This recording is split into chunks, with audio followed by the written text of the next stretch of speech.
Tersangka kasus penembakan 3 polisi di Kabupaten Waikanan, Lampung, Kopral 2, Kopda, Basarsyah, menembak ketiga korban sendirian. Penembakan itu dilakukannya menggunakan senjata api laras panjang ilegal yang dibawanya dari rumah.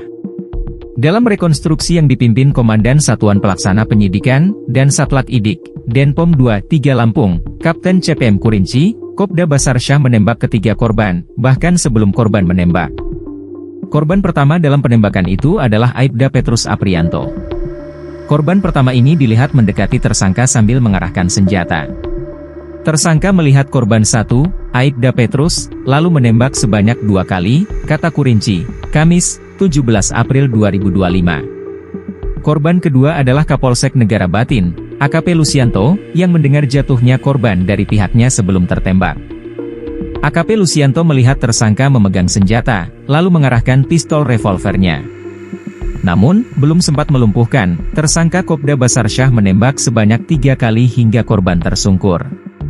Kemudian, korban ketiga adalah Bribtu Galib Suryaganta. Bribtu Galib ditembak saat hendak melumpuhkan Pertulubis yang hendak kabur dari lokasi. Tersangka Kopda Basarsyah menembaknya sebanyak 3 kali.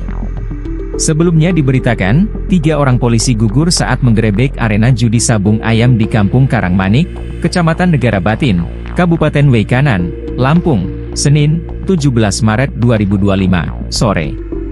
Korban-korban tersebut adalah AKP, Anumerta, Lusianto, Kapolsek Negara Batin, Aibda, Anumerta, Petrus Aprianto, dan Bribtu, Anumerta, Galib Suryaganta. Lari membawa senjata api laras panjang ke arah kebun singkong ya?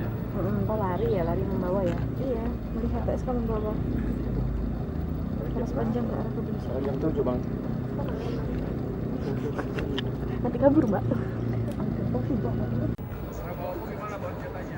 Gitu.